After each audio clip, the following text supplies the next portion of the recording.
Assalamualaikum warahmatullahi wabarakatuh. Alhamdulillah wassalatu wassalamu ala Rasulillah wa ala alihi wa sahbihi wa man da'a bi da'watihi wastanna bi sunnatihi ila yaumi liqa'i rabbih. Al-habaib al-afadil al-ulama al-ajilla nafa'ana Allah bi ghaziri ulumihim wa bi husni adabihim wa lutfihim.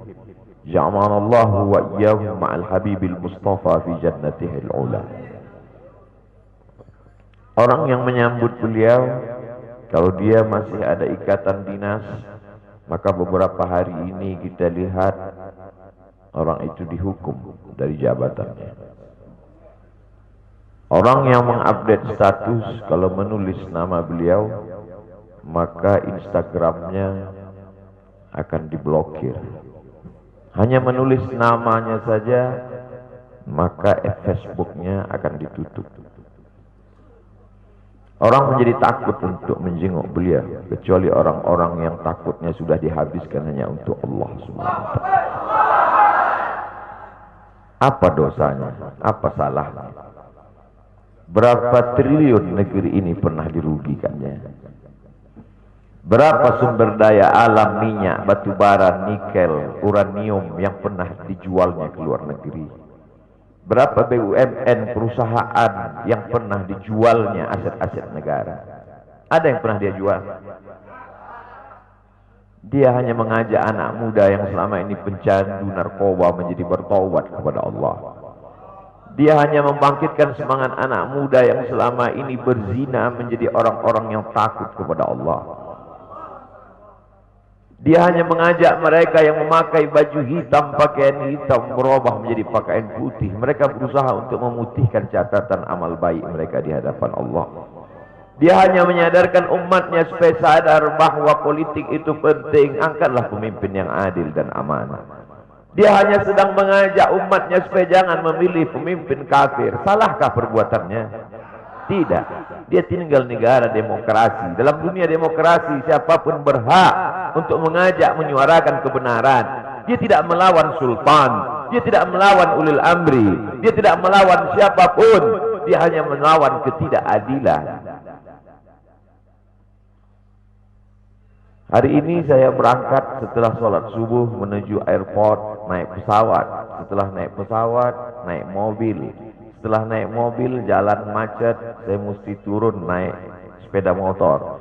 Setelah naik sepeda motor pun juga tidak bergerak, jalan kaki. Akhirnya sampai kemari. Dalam hati saya berkata, celaka betul orang yang mengatakan kemarin katanya tidak ada akan menyambutnya. Sudah 3 hari, saya pikir 3 hari tidak ada orang lagi. Saya akan datang bisa duduk berdua dengan beliau.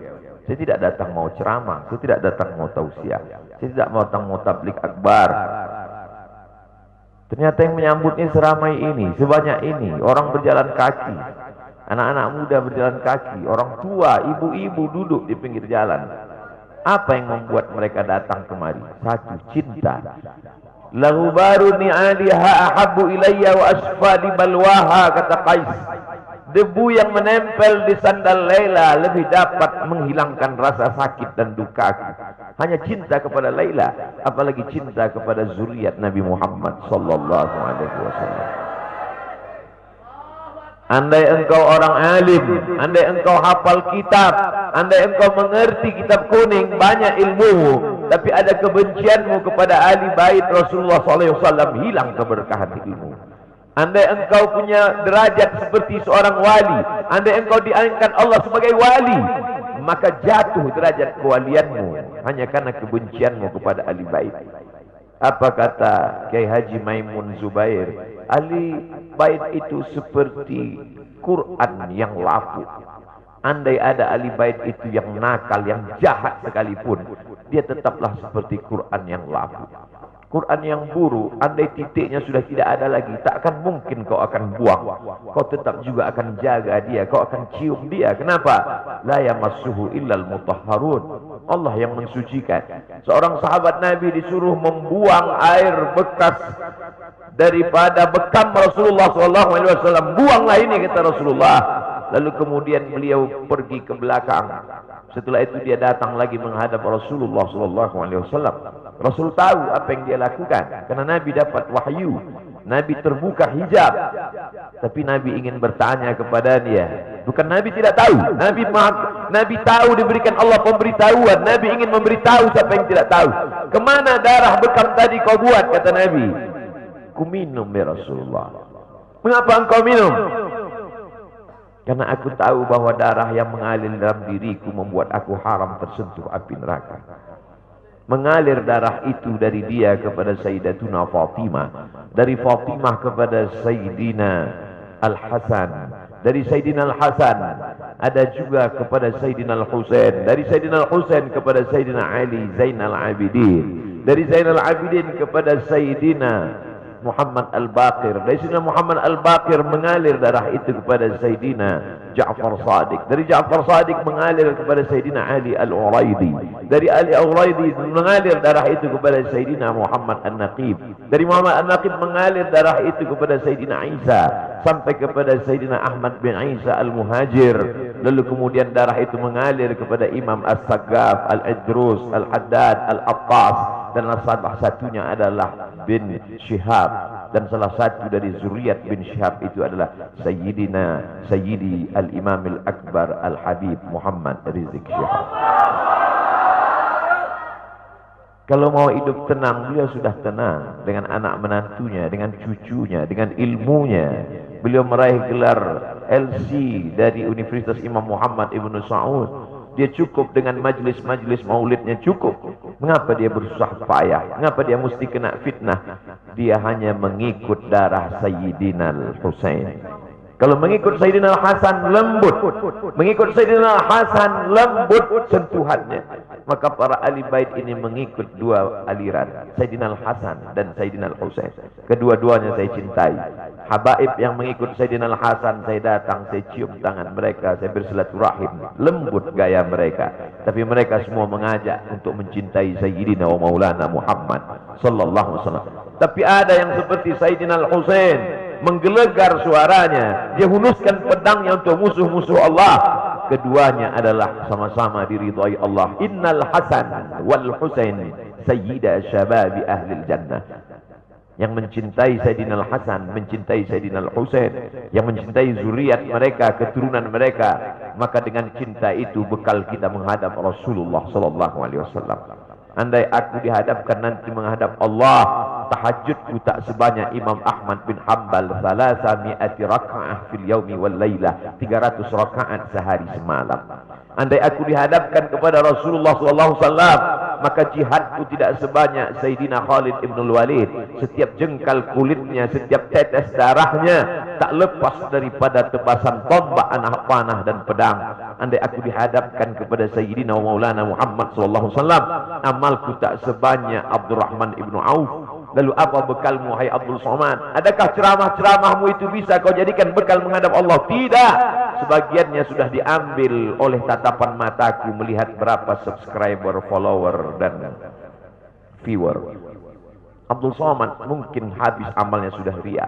Satu-satunya yang akan kujadikan bekal menghadap Rasulullah hanyalah aku pernah mencintai keturunanmu. Aku pernah mencintai zuriat.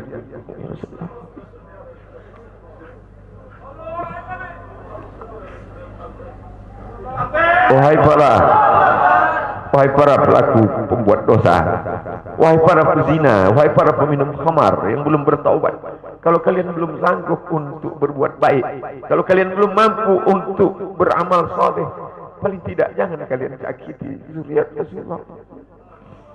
Jangan kalian keluarkan kata-kata, jangan keluarkan kata-kata fitnah. Bagaimana kalian akan menghadap Rasulullah?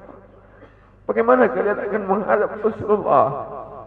Pada saat itu seluruh umat berkumpul menghadap Nabi Adam alaihissalam. Kami tidak sanggup berdiri di padang mahsyar ini, wahai Adam. Menghadaplah kepada Allah. Kata Adam, aku tidak sanggup menghadap Allah. Karena dulu Allah berkata, la taqraba hadhihi syajarah. Jangan kau dekati pohon kuldi ini, tapi aku malah memakannya, ya Allah. Mereka datang menghadap Nabi Nuh alaihissalam. Kata Nabi Nuh, aku tak sanggup menghadap Allah karena anakku durhaka. Sa'awi ila jalalin ya'simuni minal ma'.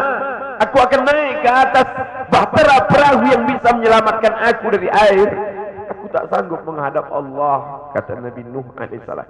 Mereka menghadap kepada Nabi Musa, aku tak mampu, kata Nabi Musa. Mereka menghadap kepada Nabi Isa, aku pun malu kepada Allah karena mereka jadikan sembahan di atas muka bumi Allah. Mereka hanya mampu menghadap Sayyidina wa Maulana Muhammad sallallahu alaihi wasallam.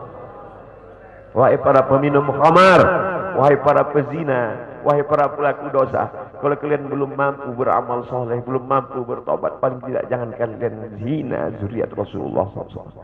Bagaimana kalian akan menghadap Rasulullah? Pada saat itu tak ada syafaat. Man dzalladzi yashfa'u 'indahu illa bi'iznih. Tak ada satu pun yang bisa memberikan syafaat kecuali Sayyidina wa Maulana Muhammad sallallahu alaihi wasallam. Wahai para pemimpin, yang hari ini kau dititipkan amanah kekuasaan. Beberapa hari ini kau lihat apa yang dilakukan orang pada Donald Trump. Kurang hebat apa lagi Trump? Negara adidaya, kekuasaan, kaya raya. Tapi ketika kekuasaan itu diambil oleh Joe Biden, kita pun malu melihat video ejekan-ejekan itu. Kalau hari ini kau punya kekuasaan, saudaraku, sampai masanya kau juga akan mengalami seperti yang dialami oleh Trump. Jabatan itu dicabut Allah Ta'ala.